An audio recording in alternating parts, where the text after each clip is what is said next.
ಜಂಟಿ ಅಧಿವೇಶನ ಉದ್ದೇಶಿಸಿ ಹಿಂದಿಯಲ್ಲೇ ಮಾತನಾಡಿದ್ದಾರೆ. ನಾನು ಅವ್ರ ಬಗ್ಗೆ ವೈಯಕ್ತಿಕವಾಗಿ ನನಗೆ ಗೌರವ ಇದೆ. ಇದು ಕನ್ನಡ ರಾಜ್ಯ, ಕರ್ನಾಟಕ ರಾಜ್ಯ ಜಂಟಿ ಅಧಿವೇಶನ. ನಾನು ಸುಮಾರು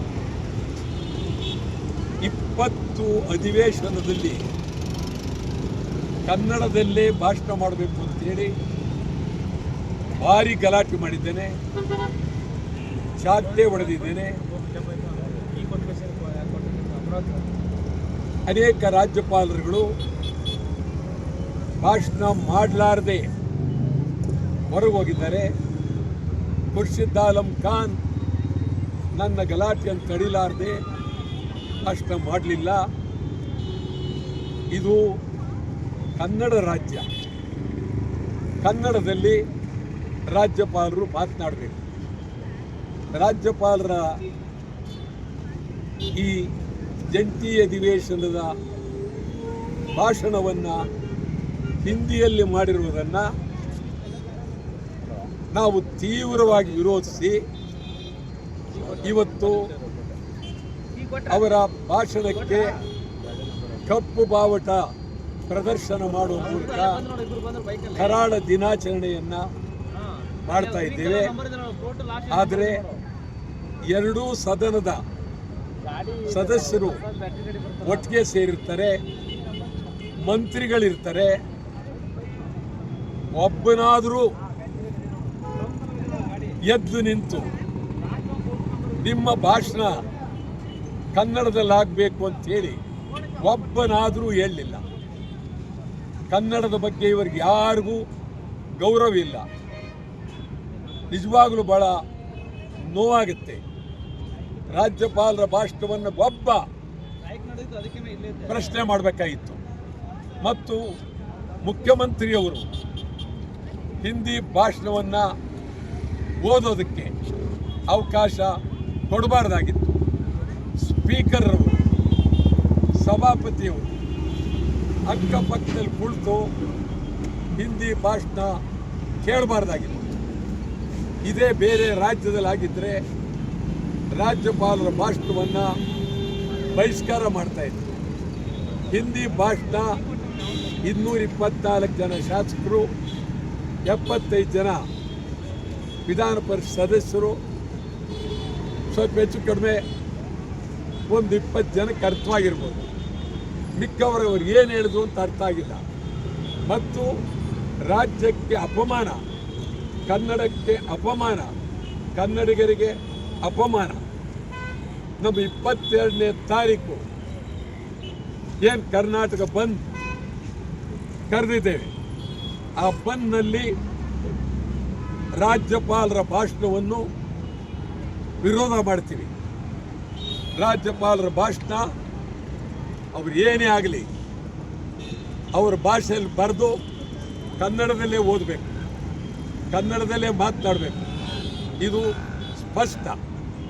ಮತ್ತು 22ನೇ ತಾರೀಕು ಕರ್ನಾಟಕ ಬಂದ್, ಅಖಂಡ ಕರ್ನಾಟಕ ಬಂದ್.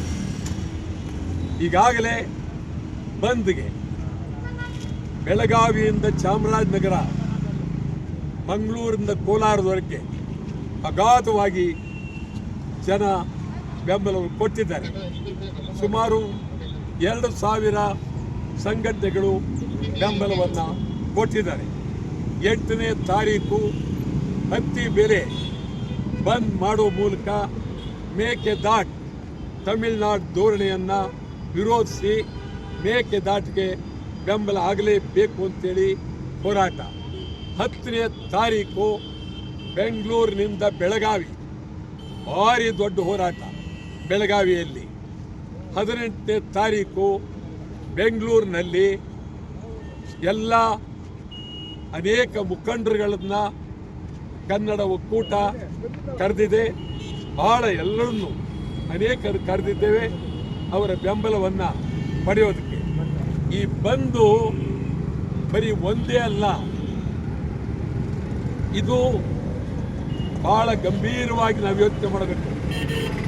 ಇದು ಚಾಲಕರ ಬಂದ್, ಚಾಲಕರಿಗಾಗಿ ಬಂದ್. ಒಬ್ಬ ಚಾಲಕನನ್ನ ಮರಾಠಿಯವರು ಹೊಡೆದು ಅವರ ಪ್ರದೇಶದಲ್ಲಿ ಅವನಿಗೆ ಬಣ್ಣ ಹಚ್ಚಿ ಅಪಮಾನ ಮಾಡಿದ್ದಾರೆ. ಇದು ಕರ್ನಾಟಕ ರಾಜ್ಯದ ಚಾಲಕರಿಗೆ ಆದಂಥ ಅವಮಾನ. 22ನೇ ತಾರೀಕು ನಡೆಯುವ ಬಂದ್ ಚಾಲಕರಿಗಾಗಿ, ಚಾಲಕರ ಗೌರವಕ್ಕಾಗಿ, ಚಾಲಕರಿಗಾಗಿರುವ ಅನ್ಯಾಯವನ್ನು ಪ್ರತಿಭಟನೆ ಮಾಡೋದಕ್ಕಾಗಿ. ಆವತ್ತು ಚಾಲಕರು ಬಸ್ನಲ್ಲಿ ಹತ್ತಬಾರದು, ಕಾರುಗಳಲ್ಲಿ ಹತ್ತಬಾರದು. ಖಾಸಗಿ ಇರ್ಬೋದು, ಸರ್ಕಾರ ಇರ್ಬೋದು, ಯಾವುದೇ ಇರ್ಬೋದು. ನನ್ನ ಪ್ರಕಾರ ಮುಖ್ಯಮಂತ್ರಿಗಳ ಕಾರನ್ನು ಅವ್ರ ಚಾಲಕ ಹತ್ತಬಾರದು, ಮಂತ್ರಿಗಳ ಕಾರನ್ನು ಚಾಲಕರು ಹತ್ತಬಾರದು. ಚಾಲಕರಿಗೆ ಗೌರವ ಬೇಕು, ಚಾಲಕರಿಗೆ ಮನ್ನಣೆ ಬೇಕು, ಚಾಲಕರಿಗಾಗಿ ಹೋರಾಟ. ಅದರ ಜೊತೆಯಲ್ಲಿ ಮಹದಾಯಿ, ಕಳಸಾ ಬಂಡೂರಿ, ಮೇಕೆದಾಟು, ಉತ್ತರ ಕರ್ನಾಟಕ, MES ವಿರೋಧ, ಹೈದರಾಬಾದ್ ಕರ್ನಾಟಕ.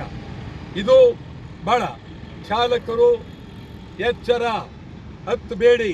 ಯಾರು ಏನೇ ಹೇಳಲಿ, ಸಾರಿಗೆ ಸಚಿವರಾರೇ ಹೇಳಲಿ, ಯಾರೇ ಹೇಳಲಿ, ಖಂಡಿತ ಬಸ್ ಹತ್ತಬೇಡಿ. ನಿಮ್ಮ ಗೌರವಕ್ಕಾಗಿ ನಾವು ಇವತ್ತು ನಿಮಗೋಸ್ಕರ ಇವತ್ತಿನಿಂದ ಚಾಲಕರ ಒಂದು ಇದು ಚಾಲಕರ ಬುಷರ್, ಇದನ್ನು ಇವತ್ತಿನಿಂದ 22ನೇ ತಾರೀಕಿನವರೆಗೂ ಚಾಲಕರ ಗೌರವಕ್ಕಾಗಿ, ಚಾಲಕರಿಗೆ ಶಕ್ತಿ ಕೊಡೋದಕ್ಕಾಗಿ ಕರ್ನಾಟಕದ ಚಾಲಕರು, ಗಂಡು ಚಾಲಕರು, ಕರ್ನಾಟಕದ ಚಾಲಕರು, ವೀರ ಚಾಲಕರು, ಕರ್ನಾಟಕದ ಚಾಲಕರು ನಿಮಗೆ ನಾನು ನಿಮ್ಮ ಪರವಾಗಿ ನಿಲ್ತಾ ಇದ್ದೇವೆ. ಯಾರು ಏನೇ ಹೇಳಲಿ, ಖಾಸಗಿ ಆಗಲಿ, ಕಾರುಗಳಾಗಲಿ, ಯಾವ ಚಾಲಕರು ಹತ್ತಬೇಡಿ, ಬಸ್ ಹತ್ತಬೇಡಿ, ಕಾರ್ ಹತ್ತಬೇಡಿ. ಇದು ಶಬ್ದ ನಿಮಗೋಸ್ಕರ, ಚಾಲಕರಿಗೋಸ್ಕರ. 22 ಕರ್ನಾಟಕ ಬಂದ್, ಚಾಲಕರ ಬಂದ್. 22 ಕರ್ನಾಟಕ ಬಂದ್, ಚಾಲಕರ ಬಂದ್. ಓಕೆ, ಹಾಕೊಳ್ಳಿ ಸರ್. ಬನ್ನಿ, ಹೆಂಗೆ ಲೋಗೋ ತಗೊಂಬನ್ನಿ, ಹಿಂದೆ ಎಲ್ಲ ಬರ್ರಪ್ಪ ಹಿಂದೆ. ಸರಿ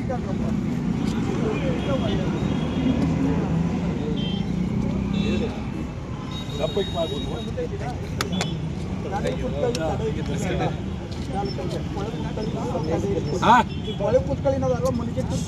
ಬೇಡ ಬೇಡ, ಇಲ್ಲೇ ಸಾಕು, ಬೇಕಾಗ್ತದೆ. ಸಾಕು ಸುಮ್ಮನೆ.